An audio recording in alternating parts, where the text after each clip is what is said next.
77 Londonderry, Queen's Silver Jubilee. I believe this is going to kiddies in school.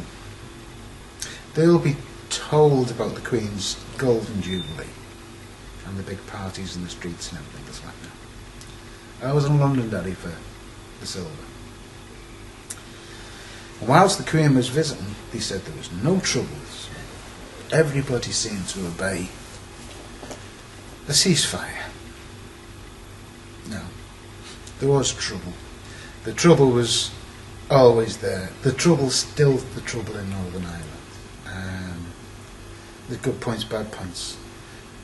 I had to kill some people in Northern Ireland, and I still have to deal with that. I have friends who are wounded in Northern Ireland, and they have to deal with that.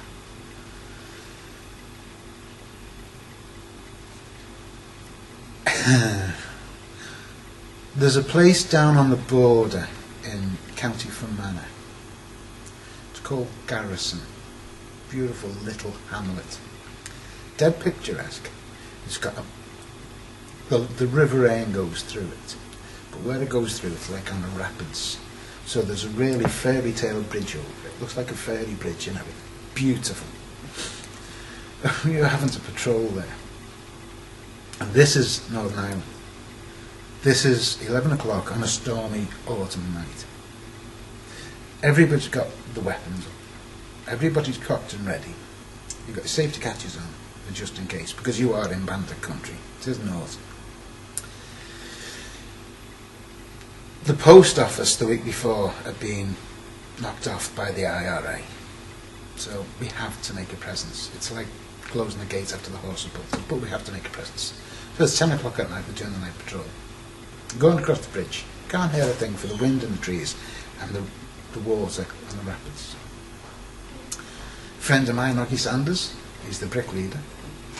He's in front, steps onto the bridge, promptly stands on the tail of a black cat.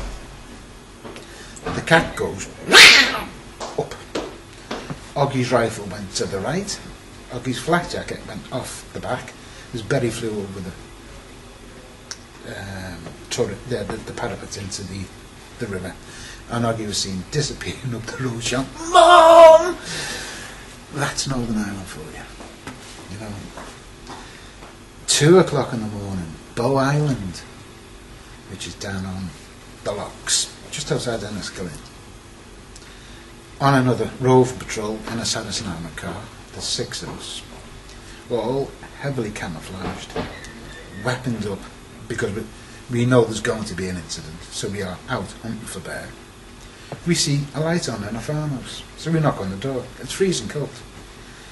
Little old lady opens the door, looks at these big 6 hairy squaddies, and promptly asks the immortal question, "Are you the military?" And they made us a cup of tea. Half an hour later, it could be the boys themselves. That's Northern Ireland. You know, they've got to be balanced on a knife edge. It's some of the things we did so funny, it was unbelievable. Some of the things we did so frightening, it was terrible. What funny things? Helicopter patrols around the Loch Earn. You've got a pilot that's bored out of his socks, so what does he do? He's got 4 soldiers in the back of his helicopter.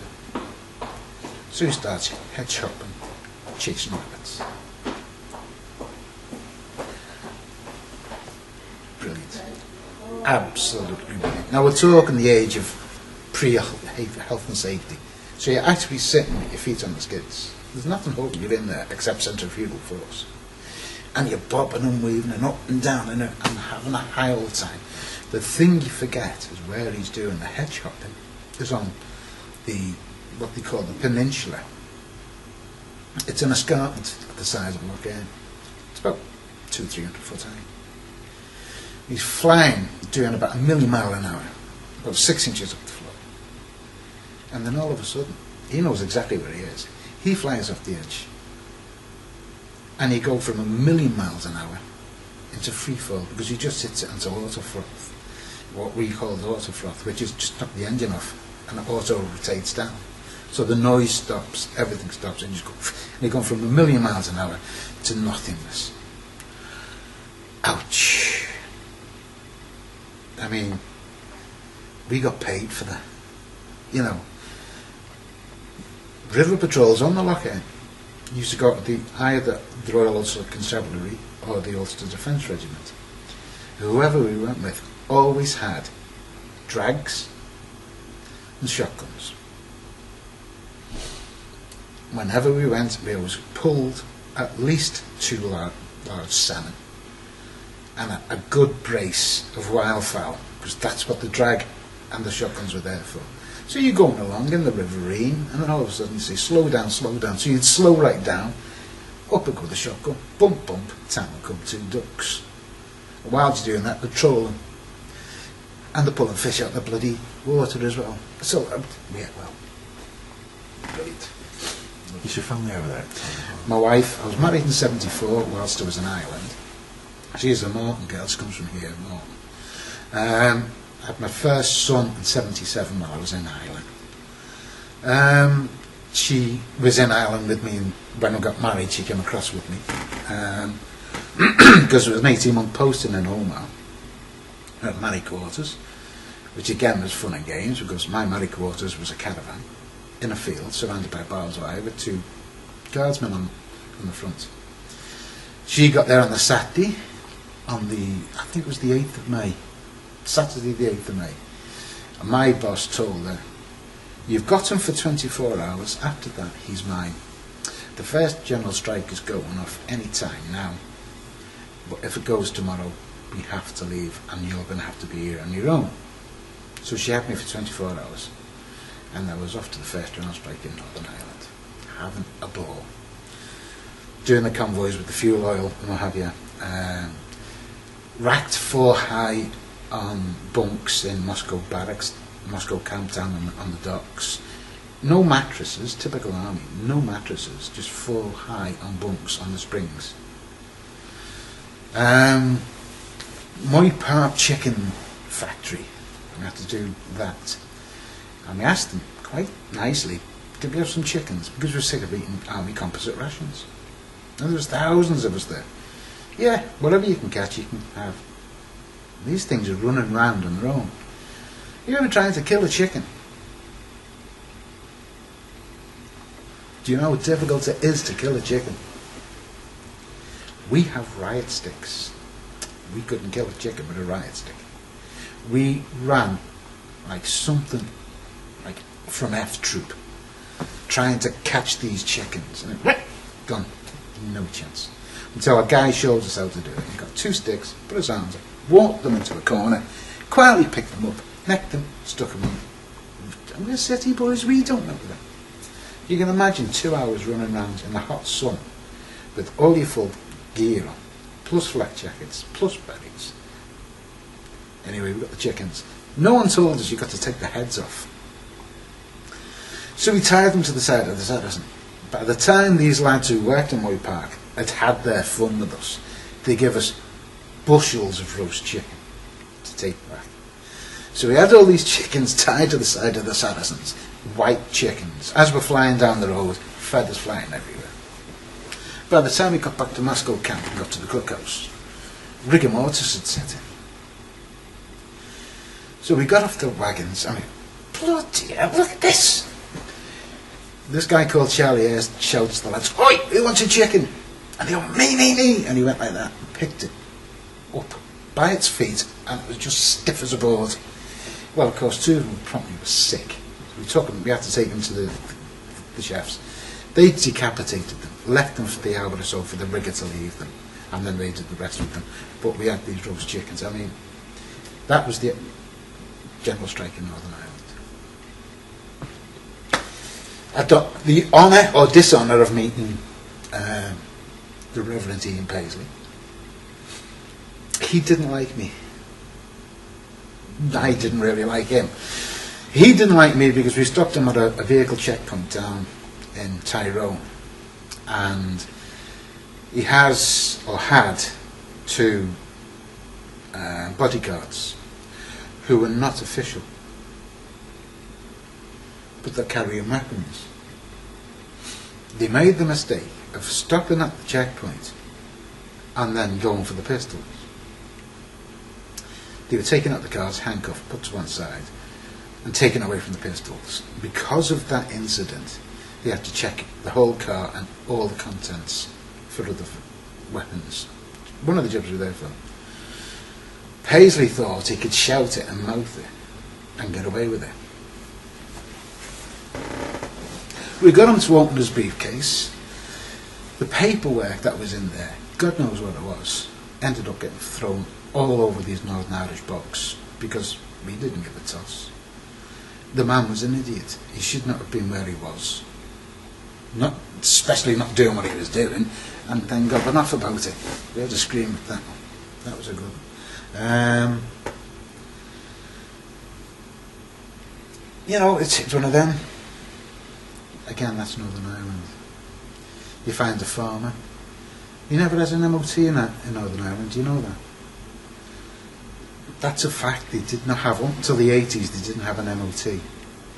So you'd meet a farmer at a vehicle checkpoint, and this guy had a 12-inch adjustable spanner as a steering wheel, welded to the steering column, and a piece of string for the accelerator.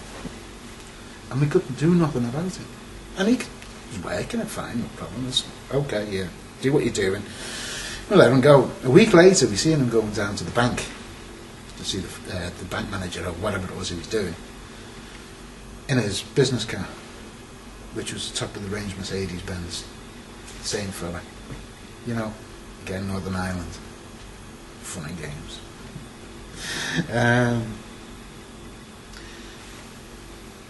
Did you become more political or more politically aware after? You deny it.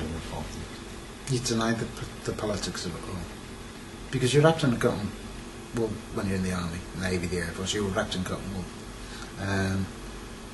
You don't realise you're wrapped in cotton. I mean, people think, well, people throwing rounds at you. People are trying to blow you up. What those people also don't understand is, I don't have to pay for my rent. I don't have to pay for my heat. If I'm on active service, that's paid. If I'm at home, if I'm in Hereford, in Germany, or Hildesheim, or wherever it is I am, even in England, I don't have to physically pay my rent. My rent and everything else is taken up my wages. So when I get my wage bracket is mine. You come out the army, you've got to pay all that. You've got to do all that. And no one prepares you for that. So you come out, and you're like a new hatched hen or chick, because you just don't know. That's when you become politicised. Because you see what is wrong and why it's wrong. I've been through the political side of it, and I am apolitical now, in the respect that they're all as bad as each other. I'm probably closer to being a communist than any other type of party in the world, because of the ineptitude and the apathy in the British ruling class. They think they should be there as a right. And while people are like that doing, I mean, they do it in America, they do it all over probably, but I don't have to live there, I have to live here. You could get, and I suppose I can still get angry about the politics of it all. The one thing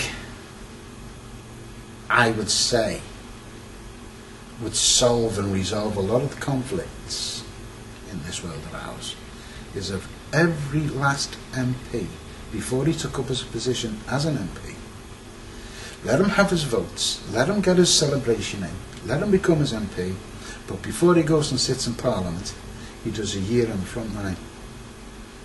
Army, Navy, Air Force, doesn't matter who. One of them. And not as a rear echelon. I'm talking on the sharp end. The tip of the spear, it's called. Let them do a year there. And then let me see their policies. Then. And I'm not just talking about the forces now, I'm talking about the old age pensions, the kids, the hospitals, everything that's wrong with this country. Everything that's wrong with this country is not caused by the country, it's caused by the idiots we've got in power. So, it doesn't matter if your name's Brown, Blair, Cameron, Clegg, doesn't matter. Make him serve a year. Once they've served that year, you watch their policies then. You wouldn't have to be doing something like this because the policies would be put in place that would have stopped this years ago. They don't learn. Not one of them has took a history degree, and if they have, they've never learned from history. What's happening now in Afghanistan, still in Ireland, Iraq, wherever you want to go. The mistakes that are being made now was made at the fall of Troy. You know, when you're back to the age of heroes, the same mistakes are being made now as